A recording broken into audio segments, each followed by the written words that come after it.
Muy buenos días, estimados amigos radioescuchas. Bienvenidos al programa Contrapunto Liberal del Instituto Ecuatoriano de Economía Política, IEP. Somos un centro privado, independiente, sin fines de lucro, dedicado a la promoción de las ideas liberales clásicas, libertad individual, mercados libres, gobierno limitado, propiedad privada y Estado de Derecho, a través del análisis, investigación y difusión de políticas y soluciones para un Ecuador de personas libres y responsables. Como cada semana, nos encontramos hablando de los temas de coyuntura nacional, económicos y políticos con nuestro panel y nuestros invitados. Hoy nos acompaña nuestra fundadora y presidenta, la economista Dora Ampuero. Muy buenos días, Dorita.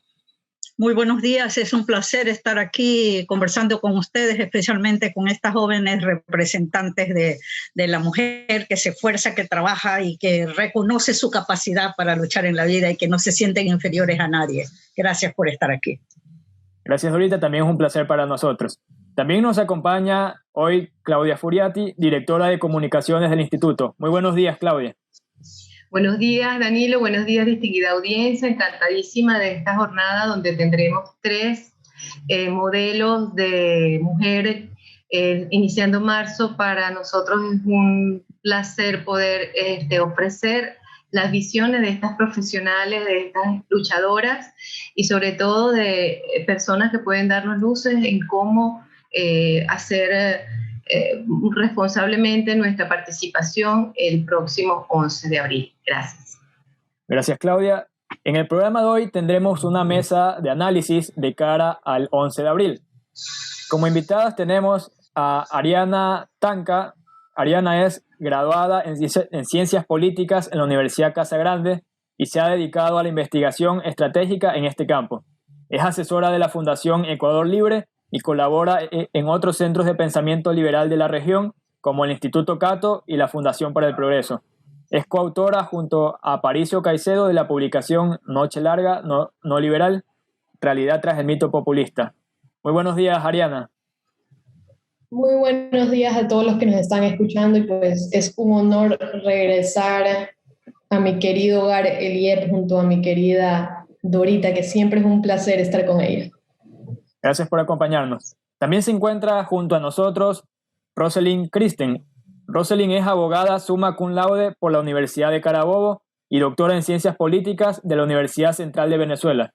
Es además especialista en Derecho de Propiedad Intelectual, Negociación Internacional de Capital de Riesgo y Finanzas Internacionales Verdes. Ha investigado sobre personalismos políticos en Hispanoamérica. Muy buenos días, Kristen. Buenos días. Muchas gracias por la invitación. Gracias también por acompañarnos. Ariana, quisiera que en primera instancia nos ofrezcas una interpretación del momento político del país, iniciando esta última fase electoral de cara al 11 de abril. Bueno, para empezar, las elecciones del 7 de febrero nos dejaron un mensaje muy claro y es que el electorado está dividido y que el discurso del anticorreísmo versus el correísmo ya no es un mensaje en el que el electorado se está identificando. ¿Por qué? Porque dentro del anticorreísmo hay bastantes matices. Dentro del anticorreísmo también encontramos movimientos de izquierda, también encontramos movimientos de una izquierda, entre comillas, moderada, también encontramos movimientos conservadores, de derecha, liberales. Entonces, ya no se trata de simplemente anticorreísta como una carta de presentación. El electorado está en busca de causas que defender y propuestas que escuchar. Y básicamente porque el 30% del electorado está entre los 18 y los 35 años. ¿Y qué pasa con esto? Muchos de este segmento no vivieron el correísmo tal y como nosotros que estamos en este panel lo vivimos. Entonces, para muchas de estas personas, cuando se habla del anticorreísmo, no está en su imaginario y en sus prioridades qué significa a profundidad, qué es este anticorreísmo. Lo que perciben dentro de sus prioridades es, digamos, que hay una desigualdad en cuanto al género, que hay pobreza, que no hay empleo, que no hay justicia, que hay impunidad. Y estas son las respuestas que están buscando en los candidatos. Y esto fue algo clarísimo dentro de los resultados electorales, que si bien un 70% de los ecuatorianos le dijo que no al correísmo, Este 70% está dividido en varias corrientes. Y si lo trasladamos a los resultados en la asamblea, vemos que la asamblea está conformada de la misma manera. El correísmo, digamos, representado por UNES, y el resto de la asamblea está dividido entre partidos de izquierda, de una izquierda más radical, de un movimiento de derecha, movimientos independientes. Entonces esto nos da una lectura, una foto muy, muy clara de lo que está pasando. Y es que el anticorreísmo hay matices y que estas matices no necesariamente se van a encauzar dentro del mismo discurso, digamos, del anticorreísmo. Hay mucho más allá de eso, y ahora la tarea que tienen los dos candidatos que pasaron en la segunda vuelta, Guillermo Lasso y el candidato Arauz, tendrán que salir de esa caja, y esto lo hemos visto en el cambio de actitud de los dos candidatos. Vemos al candidato Arauz en acercamientos con el FMI, lo vemos haciendo una gira por Estados Unidos, y también vemos al candidato Lasso saliendo de su zona de confort y acercándose a otros grupos que normalmente no se hubiera acercado. Entonces, de cara a la segunda vuelta, veremos todos estos, que no son cambios en el discurso, que no son traiciones ideológicas, sino más bien es entender lo que dijo el electorado y estar en sintonía de lo que busca el electorado y adaptar las propuestas que ya están en un plan de gobierno hacia esta visión que tiene el electorado sobre qué es el Ecuador que nosotros queremos. Entonces yo creo que esto fue una lección que nos dejaron las elecciones, y lo veremos en los siguientes 4 años, que decir soy anticorreísta no es suficiente para ganarte la confianza y si lo vemos a profundidad, decir soy anticorreísta tampoco es suficiente para gobernar un país. Hay muchas cuestiones de fondo que necesitan ser tratadas y que dentro del anticorreísmo nadie se va a poner de acuerdo tampoco. Entonces ya es momento también de dejar esta dicotomía de correísmo y anticorreísmo, y hay que empezar a discutir las cuestiones de fondo. Por ejemplo, el tema carcelario, el desempleo, el déficit fiscal, el estancamiento de la economía. Esa es la discusión que hay que tener. Y la carta de presentación no puede ser anticorreísmo versus correísmo, porque ahí no está la respuesta. La respuesta está, digamos, en la discusión de fondo y en las propuestas que hay que encaminar el país. Entonces, esta es la lección principal que nos dejaron los electores el 7 de febrero, y se ve muy claro en los resultados electorales.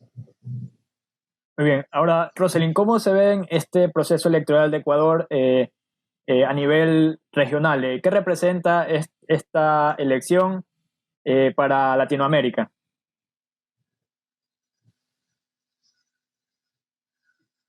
Creo que obviamente el determinar cuál es el grado de factibilidad de la expansión del socialismo revolucionario en la región. Es un proyecto que está concebido en términos internacionales, no solamente fue pensado para Cuba o para Venezuela. O sea, se aspira dentro de esa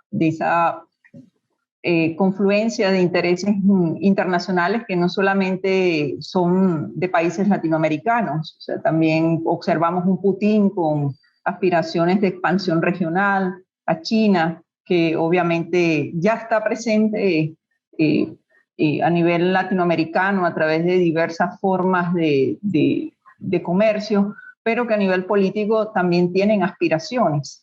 Entonces, creo que es obvio el interés que existe, además a nivel de los intereses de expansión del terrorismo en la región, que creo que es uno de los factores o de los fenómenos a los cuales se les debe prestar más atención. Es obvio que para el terrorismo internacional, tener un dominio de la región latinoamericana es un gran logro. Recuerden que Venezuela es el único país con presencia del terrorismo islámico en el occidente, ni siquiera en América, en el mundo. Entonces, creo que para el hemisferio occidental representa una medición de cuál es la extensión de esa problemática, ¿no? En términos de seguridad, en términos obviamente del sistema político como tal, ¿no? De cuál esa dinámica entre socialismo revolucionario y capitalismo, ¿no? Eso es lo que representa, ¿no? Gracias a ambas. En esta primera aproximación me gustaría primeramente Ariana, ya que tocas quizás cuáles son los otros temas que deben privar en la agenda de los candidatos de la oferta electoral, más allá de su ideología, atender las minorías, atender el problema carcelario que ya hemos visto con horror lo sucedido esta semana. Incluso uno pensaría hasta dónde no hay alguna más allá causa que pudiera haber impulsado esta situación de los motines visto esta semana pasada. ¿Cómo construir desde la base ese discurso donde esta nueva generación que tú dices justamente que no se identifica con un anticorreísmo, sino que, bueno, se ha formado críticamente en la década justamente del correísmo y bueno, para ellos es otra mirada del momento país? ¿Cómo construir esa narrativa para que comprendan que no estamos hablando de una decisión sobre, bueno, cuál me va a ofrecer en 4 años mejores soluciones a mis problemas, sino que pudiéramos estar instalando, si no decidimos bien, un sistema totalitario a 25 años o más? Bueno, lo primero es entender cómo está cambiando el mundo, cómo está cambiando la mente del electorado. Entonces tenemos que tener en cuenta que el 30% del electorado en Ecuador es joven, de 18 a 35 años, y los jóvenes ven el mundo con otros ojos, en el sentido que están buscando causas que defender y darle un propósito a su vida. Y no solo lo vemos en política, lo vemos también cómo han dado un giro los negocios, como vemos a Burger King, como vemos a Starbucks, cadenas internacionales, que dentro de sus políticas internas incluyen temas como la inclusión, no solo de la comunidad LGBTI, pero también se habla de la discapacidad. Incluyen en sus baristas a personas que son ciegos, que son mudos, a manera de implementar y desde la iniciativa privada ir cerrando estas brechas, digamos, normales que existen en una sociedad, pero como agentes del cambio. También lo vemos con nociones como la economía naranja, la economía circular. Entonces, el mundo está cambiando hacia allá, hacia buscar agentes de cambio en nuestro entorno. Entonces, digamos que al votante, cuando hablamos de la realidad de Venezuela, cuando hablamos de un totalitarismo, recordemos que para una parte del electorado, y no lo digo que es todo, esa noción no es parte de sus prioridades. ¿Por qué? Porque no conocen qué ha pasado en Venezuela. No han seguido el proceso que ha pasado en Venezuela. Probablemente no saben a profundidad cuál fue el rol que ocupó Chávez y por qué eso nos debería importar y por qué eso es importante de cara a esta elección. Entonces, es muy importante hablar de la memoria histórica porque definitivamente no podemos pretender que no pasa y no podemos pretender que eso se repita, ¿sí? Pero también debemos tener muy en cuenta que muchas personas desconocen de esta situación porque simplemente no la vivieron. No vivieron, no nacieron en ese momento, no tienen cercanía con la causa y no es parte de su imaginario. En su imaginario esto ya no sucede. Entonces, por un lado, si bien es importante tener esa memoria histórica, también es importante reconocer que en el imaginario de muchos de los votantes esta no es una posibilidad. Y muchas personas, incluso afín a un proyecto liberal, mencionan que el discurso de decir nos vamos a parecer a Venezuela ya no ocasiona el efecto, porque dicen han pasado 14 años y todavía no somos Venezuela, ¿no? Entonces, en ese sentido, hay que ser un poco más propositivos.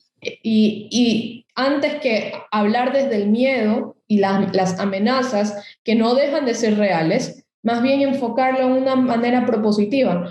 ¿Cuáles son los beneficios de realmente tener un país con institucionalidad fuerte? ¿Cuáles son los beneficios de tener un país con Estado de Derecho? ¿Cuáles son los beneficios de tener un gobierno de leyes y no de hombres? Y no que el día de mañana llegue un presidente al estilo Bolsonaro y que los derechos de minorías estén dispuestas o estén a la merced de la voluntad política. Eso no debe de pasar nunca. Entonces, es cuestión de adaptar el discurso a los tiempos que se están viviendo y reconocer de que la situación en Venezuela lamentablemente no es parte del imaginario de una parte muy importante del electorado. Y no es por ignorancia, no es porque no quieren que Ecuador se convierta en Venezuela, pero es simplemente porque no conocen qué pasó. Pero es como pedirme a mí que conozca qué pasó en la guerra del Cenepa. Yo era pequeña, entonces dentro de mi imaginario esta rivalidad con el Perú no hace sentido porque yo no lo viví. Entiendo qué pasó, entiendo por qué no debería pasar, pero no hay esa conexión emocional, no la hago una causa mía porque yo no lo viví. Mis padres que sí lo vivieron entienden perfectamente esa rivalidad que había con Perú, pero mi generación ya no lo ve de esa manera porque no lo vivimos. Entonces, si queremos que la siguiente generación guarde la memoria histórica, la mejor manera de hacerlo es explicar y comunicarnos cuáles son los beneficios de un Estado de Derecho, cuáles son los beneficios de una sociedad libre, cuáles son todos estos principios de una sociedad liberal que hoy más que nunca están vigentes y se encausan en la visión de país que todos tenemos. Yo profundamente creo que todos los jóvenes son liberales y hoy en día el liberalismo tiene este reto de adaptarse a un momento histórico y que de hecho dejar de pensar que el liberalismo solo se trata de economía, pero también se trata de los derechos del individuo, y esos individuos también son la comunidad LGBTI, también somos las mujeres, también se puede hablar de un feminismo liberal, también se puede hablar, no son conceptos que son disonantes, son conceptos que van de la mano. Y esto lo podemos ir logrando teniendo una visión mucho más positiva y más propositiva de la sociedad que queremos. Como digo, lamentablemente muchos jóvenes hoy en día no conocen qué pasó con Venezuela, muchos jóvenes no saben quién es Chávez o lo escuchan pero no entienden cuál es la gravedad del asunto. Entonces, y contra eso no podemos luchar porque no podemos obligar a alguien que tenga nuestra misma experiencia. Como que a mí me quieran obligar o decirme es que esto no, nos vamos a convertir o Perú nos va a invadir. Seguramente si yo le digo eso a mis padres van a aprenderme las intensas, pero si me lo dices a mí, le digo, no entiendo cuál es el miedo, y eso es lo que está pasando ahora en Venezuela, ¿no? Por ejemplo, Venezuela es uno de los países más prósperos de la región, sin embargo yo nada más conocí la Venezuela destruida. Yo no tengo esa noción de Venezuela lo que era antes. Entonces, hoy en día, varios de los votantes y varios jóvenes no saben lo que pasó en Venezuela y ya dan por sentado que siempre fue así o que es normal y que no lo sienten tan cercano. Entonces nuestro desafío realmente es partir del hecho que muchas personas no saben qué pasó, no saben la gravedad, no por ignorancia, no porque de hecho quieren ir hacia allá, pero simplemente porque no conectan con ese escenario. Entonces nuestro desafío es conectar ese escenario de manera mucho más propositiva, de hablar de los beneficios, como les comentaba, de una institucionalidad fuerte, de hablar del Estado de Derecho, de hablar de los beneficios de una economía libre, de una sociedad abierta, donde todos podemos convivir y resolver conflictos a través de la institucionalidad. Entonces yo creo que ahí está el detalle, ahí está la diferencia y ahí es como nosotros realmente podemos llegar. Y en el proceso, por supuesto que en alguna conversación nos toparemos y nos tocará decir, miren lo que está pasando en Venezuela cuando todo esto se destruyó. Pero sin ánimo de infundir miedo, sin ánimo de imponer una narrativa de alguien que no va a conectar con ella. Lo importante es lograr esta conexión con las personas y entender sus prioridades, entender su imaginario. Si no entramos en sintonía del imaginario del votante, muy difícil vamos a conectar con él. Y muy difícil es que voten por una opción que esté muy distante de Venezuela, por así decirlo. Entonces, como elección es, el votante no está en sintonía con el correísmo y el anticorreísmo, y el votante tampoco está en sintonía con este miedo con Venezuela. Entonces, el desafío es hacer una campaña mucho más propositiva y hablar de los beneficios que de hecho están en hacer cambios hacia una sociedad abierta versus un plan de gobierno que propone exactamente lo que hemos hecho hace 14 años y es donde estamos ahora. Entonces, yo creo que ahí está el detalle. Muy bien, gracias Ariana. Rosalind, a partir de esto que nos ha comentado Ariana, quisiera conocer tus impresiones y si quizás hay algunas lecciones basadas en la experiencia venezolana que igual consideres importante tener en cuenta para nosotros los ecuatorianos en este nuevo proceso electoral. Sí, yo creo que, bueno, obviamente, como decía Ariana, existen experiencias que no se comprenden hasta que se viven, ¿no? Y el fenómeno político, las formas de integración política penosamente son irracionales, son las predominantes, ¿no? Y cuando el votante ejerce el voto, lo ejerce generalmente siguiendo más emociones que la razón. Entonces, creo que, bueno, en principio, la lucha es expandir cuáles son los beneficios del capitalismo. Cuando yo observo a Manabí, yo puedo determinar con facilidad que los manabitas quieren los beneficios del capitalismo. O sea, sus aspiraciones son la de un empleo bien remunerado, el obtener una movilidad social a través del empleo, del trabajo, del emprendimiento. O sea, ellos son por naturaleza capitalistas. Es algo que está muy marcado en esa idiosincrasia.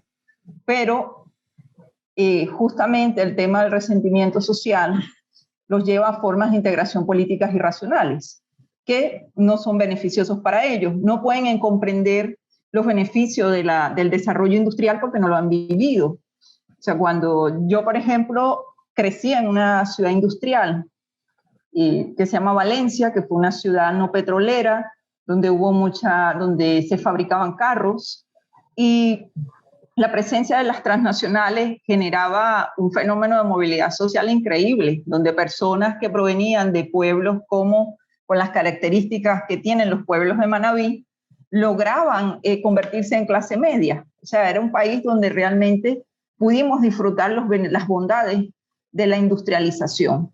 Y claro, ¿qué es lo que no conocen los manabitas? Justamente cuáles son las bondades de la revolución industrial. Ellos son personas trabajadoras y comprenden la importancia de tener un empleador que les pueda garantizar posibilidades de movilidad social, pero no las tienen. Entonces, como no poseen tampoco esa experiencia de movilidad social en las industrias, no pueden comprender a cabalidad los beneficios del capitalismo. Y yo creo que eso es lo que hay que mostrar, que es necesaria inversión extranjera, que necesitamos la presencia de transnacionales que puedan generar un empleo bien remunerado y con beneficios laborales que le permitan a ellos convertirse materialmente en una clase media. Yo lo observé, lo vi. Penosamente, muchos de esos trabajadores que en Venezuela disfrutaron de los beneficios de la movilidad social fueron también votantes del chavismo, y eso te demuestra el alto grado de irracionalidad del fenómeno político. O sea, votaban desde sus experiencias individuales, sus frustraciones, las carencias afectivas paternas, toda la complejidad del mundo psicológico del ser humano, y todo eso, ese resentimiento y esas frustraciones fueron reflejadas en el voto. Y eso creo que es lo que podemos observar también en el votante manabita, cuando no vota a favor del capitalismo, sino a favor de un socialismo que puede generarle pues, un extremo grado de miseria. Tampoco se puede comprender las bondades de un país hasta que lo pierdes, hasta que es destruido. O sea, yo cuando llegué al Ecuador, yo estaba, primero estuve un tiempo en Estados Unidos, paso a Venezuela 2 semanas y no pude tolerar la ausencia de agua. Cuando llegué al Ecuador, yo daba muchas gracias porque tenía agua. Y agua y electricidad, y eso no lo puede comprender un ecuatoriano que no ha padecido la ausencia de los recursos vitales. Entonces, tú no comprendes la maravilla del país que tiene y sus potencialidades hasta que lo has perdido. Nosotros, como venezolanos, vivimos un duelo permanente, que es peor que la pérdida de una persona. Mi padre murió y yo superé mi duelo como hija, pero el dolor de pérdida de Venezuela es un duelo que está permanente, es un muerto que no se termina de enterrar. Y yo no le deseo eso, francamente, a ningún otro ser humano, y no se lo deseo a los ecuatorianos. Yo creo que los ecuatorianos, muchos ecuatorianos no saben el tipo de país que poseen, las bondades de su país, y que deben luchar es por un mayor grado de desarrollo para que todos puedan acceder a las bondades del capitalismo. Muy bien. Dorita, Ariana nos mencionaba que algo que debemos hacer en esta campaña es comunicar los beneficios de los principios liberales, el Estado de Derecho, y asimismo Rosalind nos ha comentado de hacer entender a la población de los beneficios del capitalismo, de cómo esto genera movilidad social. Justamente esto es uno de los objetivos del YEP. ¿Usted qué beneficios considera importantes resaltarle a la ciudadanía, quizás principalmente a los jóvenes? ¿Qué beneficios nos ofrecen estos principios que hemos comentado? Sí, realmente me encanta escucharlas, tanto a Ariana como a Rosalind, el análisis que ellas están haciendo, y coincido con ellas en muchas cuestiones. Y pienso que este efecto de la pandemia, este año que hemos tenido encerrados, horriblemente encerrados, nos ha dado algunas oportunidades, y una de ellas es especialmente el darnos a conocer un poco más de cosas que como que han estado debajo de la colcha, escondidos un poco, que hemos asumido muchas cosas, y yo les estoy hablando ya desde una perspectiva un poco lejana de cómo se han conducido las cosas aquí en el Ecuador dentro de nuestra vida política, que siempre ha sido un poco revolucionaria, o hemos tenido tantos problemas, pero los aspectos económicos, los aspectos institucionales han estado ahí, no es que no los hemos tenido. Las cosas que está diciendo Ariana y todo, hemos nosotros asumido muchas cosas, pero no, ahora ya las estamos viendo, han florecido.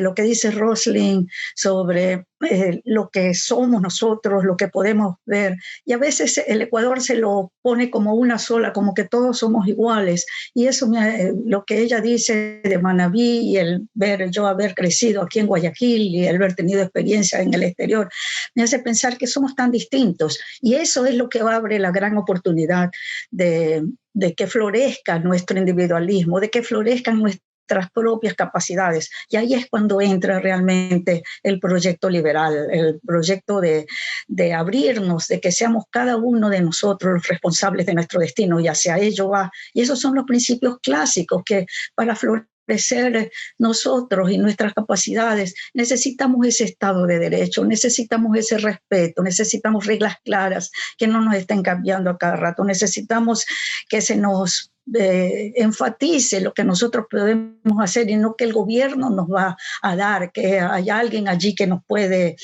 arreglar nuestra vida. No, ese es el gran desafío dentro de todas estas cuestiones con las que yo estoy muy de acuerdo con el análisis que ella ha hecho, y me siento muy orgullosa de pensar que hay jóvenes como ellas que están abriendo nuevos campos de análisis, de estudio, de investigación, que no los hemos visto hasta ahora. Entonces la felicito a ellas por eso, y pienso que hay soy optimista, pienso que hay una gran apertura para el futuro si logramos salirnos nosotros de estas diferencias, de pensar que el mundo está dividido y que hay la gran confrontación. No, estamos ante un desafío donde precisamente nuestras ideas es cuando pueden dar un campo más abierto. Lo vemos en el caso de las cárceles y todo, por ejemplo, que nos hemos quedado, ay, pero ¿qué pasó nosotros? Bueno, todo esto se ha venido urgiendo desde hace tiempo, esa de liderazgo, esta cosa. No es que de la noche a la mañana surge todo esto, no, esto se viene dando,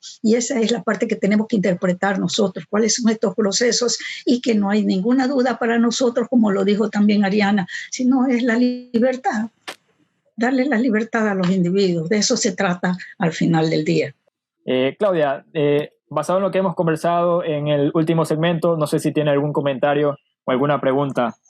Sí, bueno, me gustaría caminar ahora más hacia esta ruta, o sea, ambas, en el caso de Rosalind, consultarle desde su estudio de los personalismos políticos en Hispanoamérica, ¿cómo pudiéramos con esas herramientas evaluar las opciones de candidatos que actualmente disputan la presidencia del Ecuador? Cuando analizo el personalismo, yo aplico una teoría. El análisis lo efectúo a través de una herramienta teórica que se denomina teoría del desarrollo discrónico hispanoamericano. Esa teoría postula la existencia de varios tiempos históricos en simultáneo en América Latina. El sistema social entendido como una esfera dividida entre los diferentes sectores, ¿no? de la coexistencia social, económico, político, social. Se entiende que dentro de cada uno de esos sectores existen diferentes disritmias y en donde, bueno, las mentalidades pueden pertenecer a tiempos históricos diferentes. Por ejemplo, a nivel económico podemos disfrutar de Internet, de tecnologías del siglo XXI, pero nuestras mentalidades pueden tener no consecuencias, sino factores que pertenecen a otros tiempos históricos, como es el medioevo. Entonces, en Hispanoamérica, sí, bueno, es fácil comprobar cómo diferentes fenómenos nos permiten identificarlos con fenómenos que existieron en periodos previos, ¿no? Del mundo occidental. Todas las sociedades tienen discronías, todas tienen desfases históricos. O sea, en Europa incluso usted puede observar mentalidades que son propias o que existieron en otros periodos, pero esa diferencia entre un periodo u otro es menor porque ellos han tenido un desarrollo histórico más largo. O sea, recordemos que Hispanoamérica es joven, o sea, tenemos naciones que son realmente muy jóvenes en cuanto al hilo de desarrollo histórico. A nivel político es uno de los sectores donde es más marcada la discronía, las formas de identificación, de relacionarse con el fenómeno político, de integración política, suelen ser muchas veces figuras medievales. Y en ese sentido tenemos que ir mucho a la mentalidad, obviamente, del siervo, del señor feudal, y también, por supuesto, cómo comprender ese fenómeno a la luz de una Hispanoamérica que tiene fuertes carencias psicológicas, carencias afectivas. Y bueno, yo creo que somos muy susceptibles, somos muy vulnerables frente a cualquier paternalismo. O sea, la sociedad está buscando ese pater familia, bueno, que lo han reflejado diferentes regímenes totalitarios, regímenes autoritarios. Y bueno, en el Ecuador creo que, bueno, está presente también esa realidad. Es una sociedad donde existe también muchos casos de irresponsabilidad paterna, donde ves niños que ya están trabajando, que la vida es muy dura para esas personas que son... que padecen justamente para esos niños que padecen de la irresponsabilidad paterna o materna. Y eso es lo que, bueno, hace que surjan estos fenómenos.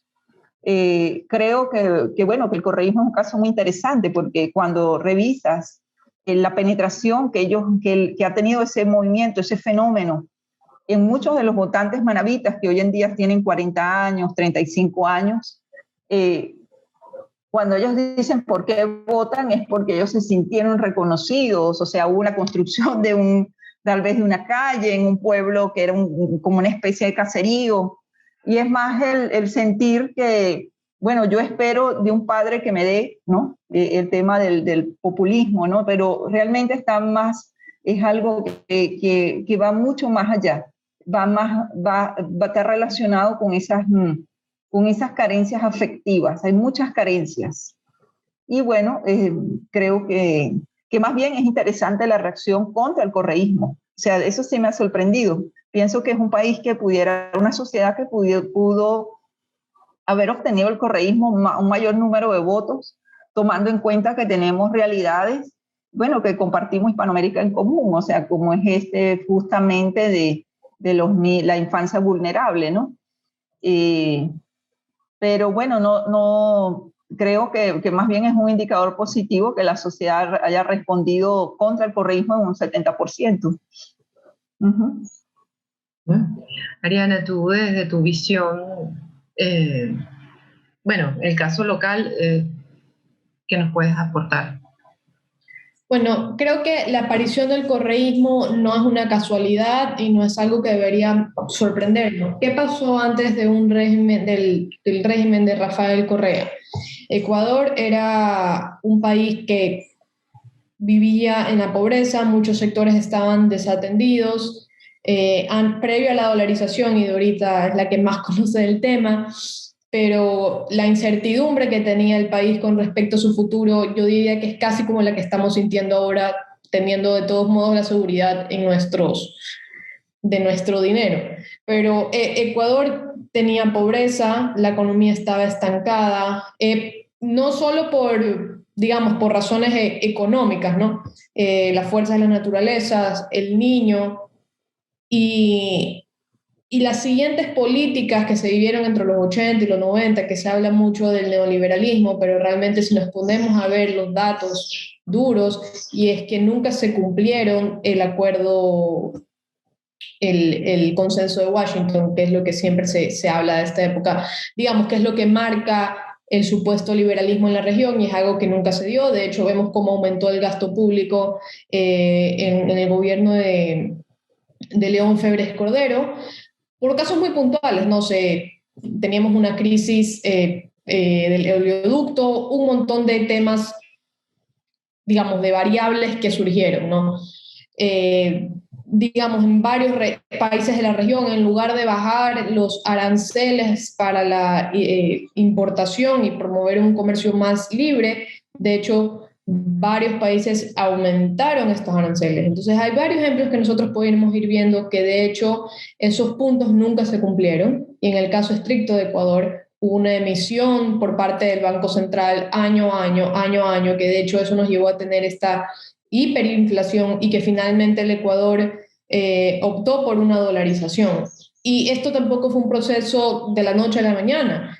Hay varias, y tal como está sucediendo en Argentina, había una dolarización casi espontánea y paralela mucho antes de que de hecho se decretara la dolarización. Muchas personas optaban por ahorrar en dólares porque es obvio, tú quieres tener tus ahorros en una moneda o en algo que te dé estabilidad, no quieres invertirlo en el sucre en ese momento que su valor cada vez se iba perdiendo. ¿Y por qué pierde valor una moneda? Porque hay demasiada emisión inorgánica de la misma. Entonces, si tomamos los hechos y no la narrativa, de hecho en Ecuador nunca hubo un liberalismo y lo voy a usar en los términos neoliberalismo, que todavía no hay ni un solo autor que se proclame como neoliberal en el que podamos tomar fundamentos de esa doctrina. Generalmente la palabra neoliberalismo se utiliza para referirnos a aquellas medidas que no son tan a la izquierda como a ciertas personas les gustaría. Entonces, esta narrativa, por supuesto, la utiliza Rafael Correa para hacer esta cosmovisión de típico del populista mesiánico, El Salvador, los buenos y los malos, ¿no? ¿Y por qué caló tanto esta narrativa? Porque socialmente estábamos mal, el tejido social estaba roto, la economía estaba mal, no había empleo, y todos los gobernantes antes de Rafael Correa no habían cumplido con su rol de presidente. ¿Sí? También hay muchas cosas que facilitaron esta tarea para Rafael Correa, por ejemplo, el hecho de tener el petróleo a un valor que se cotizaba en algún momento en $150 el petróleo, el barril del petróleo. Precio nunca más visto y, digamos, Rafael Correa se ganó la lotería. Entonces, para bien o para mal, Rafael Correa mejoró la calidad de vida de muchas personas porque precisamente hizo la tarea de un presidente, que es servir. Que destruyó la economía, que hay corrupción, pero hay hechos innegables, que Rafael Correa mejoró la calidad de vida de muchísimas personas. Y el hecho de asegurar, digamos, la seguridad social para los trabajadores es un hito. Hay muchas personas que gracias a esa afiliación tuvieron atención médica, con sus matices, con sus errores, pero esta es la realidad, y es que Rafael Correa mejoró la calidad de vida de muchas personas. hay puntos de análisis, hay matices, por supuesto, pero esta es la realidad. Y esa es la respuesta de por qué el correísmo es todavía una fuerza política en el Ecuador. El votante de Arauz, el votante de Correa, no es porque es bruto, no es porque es tarado, no es porque quiere un país lleno de corrupción, es porque ve en esta opción la esperanza que ahora no tiene y que en hechos muy precisos el correísmo mejoró la calidad de vida de muchísimas personas. Y también tenemos que tener en cuenta que la corrupción no es parte del imaginario del ciudadano de a pie. Aquella persona que no puede poner en su mesa el pan en la noche, no le interesa la corrupción. No porque quiere que se le lleven el país en peso, pero es porque dentro de sus necesidades básicas está comer y tener un empleo.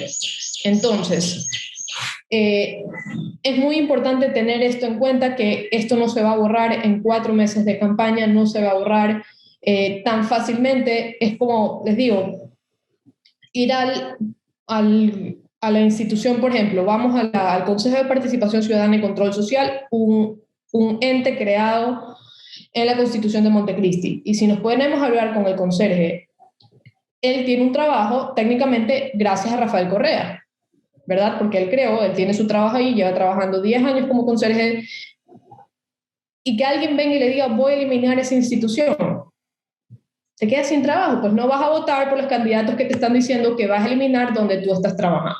Entonces, por eso tenemos que tener eso muy en cuenta, y claramente hay personas que de hecho se han dado cuenta que los años que vimos el correísmo fueron una ilusión y que hay muchas cosas que integrar en el análisis. Por ejemplo, que si fuera un modelo sostenible no estuviéramos donde estamos ahora.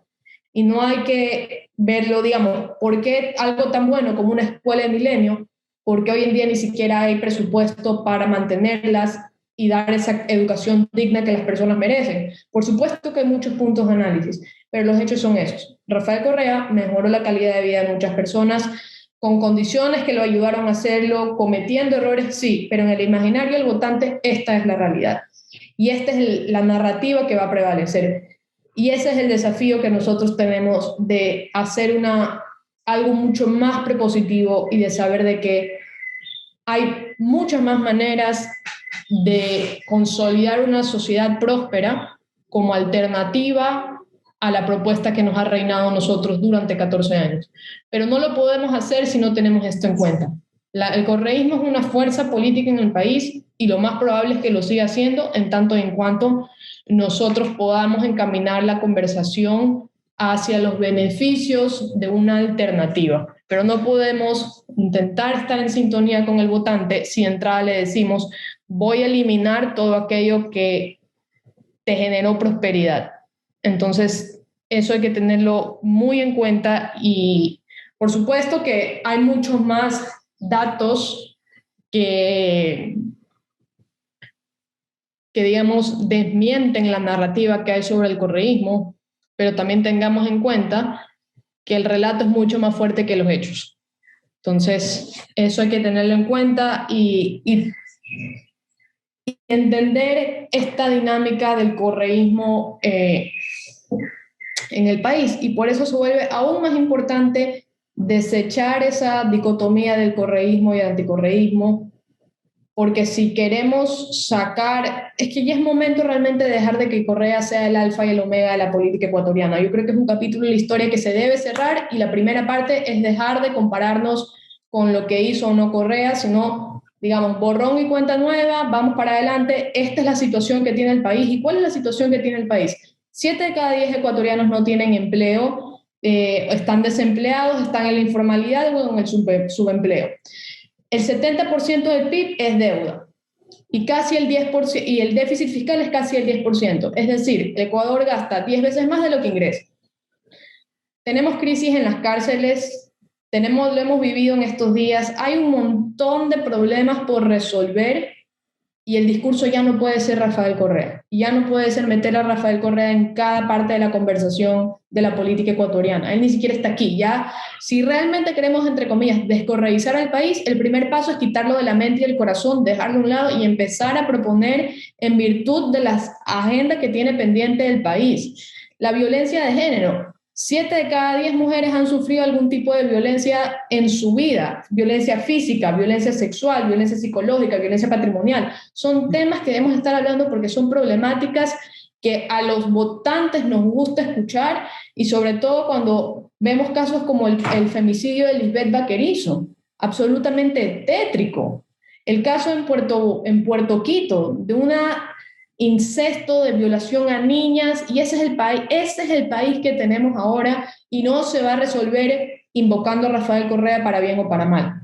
La gente quiere respuestas, las personas queremos soluciones, y la solución no es que me digan es culpa de Rafael Correa o es gracias a Rafael Correa. Eso ya no cabe, porque darle gracias o criticar a alguien que de paso está en otro lugar del mundo no nos va a traer prosperidad. Entonces, ¿qué está pasando con el país? El país está en un punto de quiebre, y el que sea el presidente que va a gobernarnos durante los 4 años tiene una tormenta por delante. Y pregúntense realmente qué ideas quieren que gobierne el país de aquí en adelante, independientemente de lo que diga o haga Rafael Correa. Analicemos las propuestas por la validez de las mismas, no si le gusta o no a Correa. Analicemos la validez de las propuestas y qué es lo que nos tienen que decir los candidatos para resolver estos problemas, que ya no hay espacio para improvisación, ya no hay espacio para dejarlos para mañana, ya no hay espacio para seguir intentando lo que no funciona. Ya es hora de actuar y de resolver, porque el país se nos lleva en peso, la delincuencia nos lleva en peso, el desempleo nos lleva en peso, la falta de oportunidades nos lleva en peso, la violencia nos lleva en peso. Ya estamos en un punto que necesitamos actuar. Y estos 4 años que han sido de gobierno, que hemos visto que el gobierno de Lenín Moreno no tiene control ni de la economía, ni de la seguridad, ni de la salud, ni de las cárceles, ni de nada. Estamos, si me dicen a mí, ¿cómo calificarías la gestión del gobierno? Es nada, porque no he hecho nada, ni para bien ni para mal. Es un estado de indecisión, no hay dirección, solo se dedican a apagar incendios, no hay dirección, no hay ruta para seguir. Entonces, querido oyente que nos está escuchando en este momento, hay que ponernos a pensar, ¿qué queremos de aquí en adelante para los años que nos siguen? ¿Qué propuestas queremos? ¿Sí? Esa es la clave del asunto. Ya, por favor, no metamos a Rafael Correa en la discusión, porque no invocarlo no va a traernos justicia, no va a resolver la impunidad, no va a resolver la violencia de género, no va a resolver nada. O sea, es momento, honestamente, ya de empezar a debatir las propuestas que el país necesita para resolver todos estos problemas que ya están explotando. ¿Cómo podemos aceptar que 70 muertos ya sienten el motín? 70 muertos en una masacre que nunca antes la hemos visto. Cuando en Ecuador aquí hemos visto que se sacan el corazón, y es algo tétrico. Es tétrico lo que está pasando en el país, y esto de las cárceles es uno de los miles de problemas que tiene el país. Entonces ya el país no aguanta un año más de improvisación, un año más de malas decisiones, porque si de aquí a un año no vamos a actuar, realmente esto se va a poner peor, y este tipo de noticias que hoy vemos, esto va a ser el pan de cada día, sumado al desempleo, sumado a la delincuencia y sumado a que no se generan oportunidades. Entonces, esta es la realidad del país, y esta es la realidad que se enfrenta el 11 de abril. Independiente de lo que diga o no diga Rafael Correa, este es el país que tenemos, y la discusión es ahora cuál es el país que queremos y quién es el mejor candidato para eso que queremos. Y eso es como esa es la visión que les puedo dar ahora sobre este tema. Muy bien. Dorita, ¿algo que complementar o añadir de lo que nos han comentado? No, siguiendo el hilo de pensamiento que está describiendo muy bien Ariana, describiendo la realidad de nuestro país. Pero Ariana, siempre esa realidad, nosotros ¿cómo la interpretamos en ese proceso hermenéutico de interpretar las cosas? La interpretamos miramos atrás, ¿no? ¿Cómo hacemos nuestros conceptos hoy día?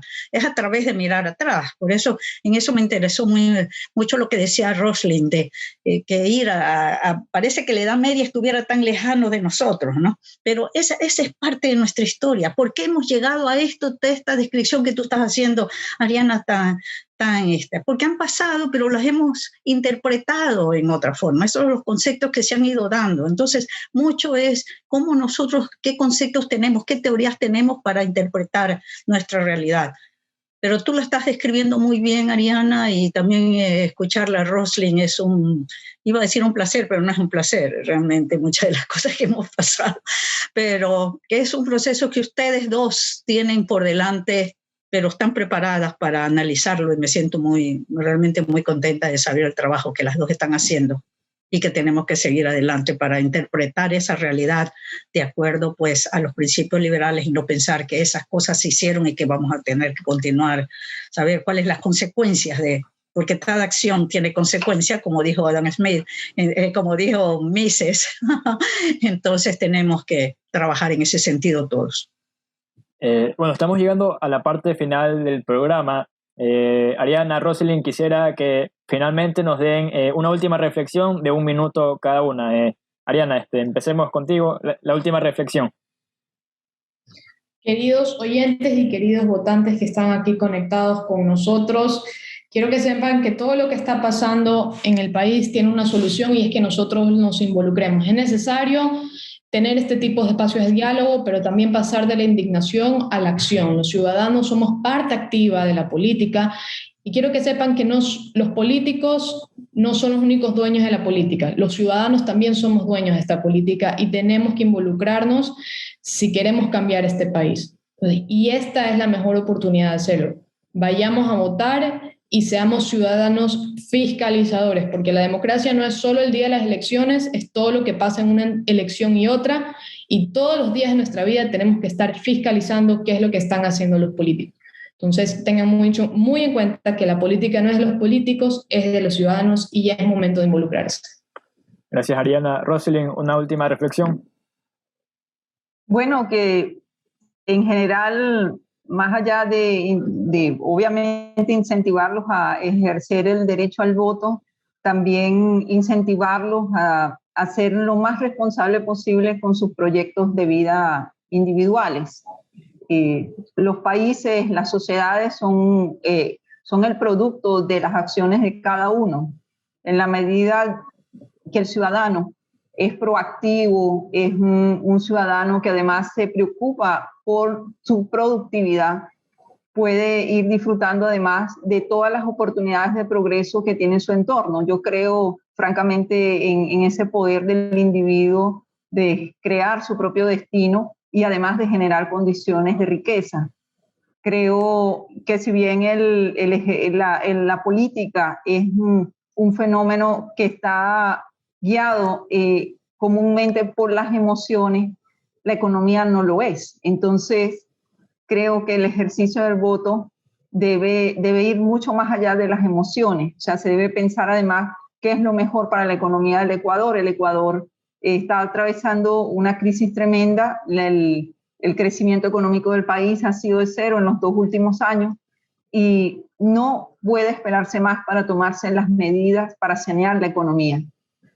Puede ser que el político que le ofrezca a usted la solución económica más eficiente no sea el que sus emociones quieran, pero por el bien de su país, por el bien de su propio proyecto de vida, la decisión debe ser racional. Y la economía no se mide, o sea, especialmente la macroeconomía no responde a emociones. Marketing responde a emociones, pero la macroeconomía de un país debe ser tomada de la forma más responsable posible, y eso requiere de personas con un alto grado de inteligencia para llevarlos a cabo. Inteligencia y además una visión clara, o sea, una visión clara. Yo creo que sí hay esas opciones, en las elecciones tienen esas opciones, y que piensen que ese futuro no depende de usted, de un político, o sea, su bienestar depende de usted mismo. Y yo sí he visto en el Ecuador self-made, he visto muchas personas que han hecho fortunas, han logrado su estabilidad económica, ni siquiera a través de un empleo, lo han logrado a través de emprendimientos. Entonces no existen excusas para no tomar el control de la vida. Pero ese control de su vida lo pueden hacer siempre y cuando disfruten de libertad. Después que pierden la libertad no lo pueden lograr, especialmente cuando se tratan de sistemas totalitarios. que no se dan de la noche a la mañana, ni siquiera en 14 años. Esos procesos requieren de mayor tiempo. La destrucción de un país requiere el tiempo que tomó, por ejemplo, en Venezuela, 20 años de destrucción, hasta que el país colapsa y ya quedas total, con una realidad incluso peor que las africanas. Entonces creo que tenemos que ser conciencia, no dejarse de llevar tanto por las emociones, sino pensar en términos racionales y en términos además de conveniencia para sus proyectos de vida. Y no aspirar solo a un empleo con un sueldo mínimo. Aspiren a crear un patrimonio porque ustedes tienen la capacidad de hacerlo. Eso es mi recomendación.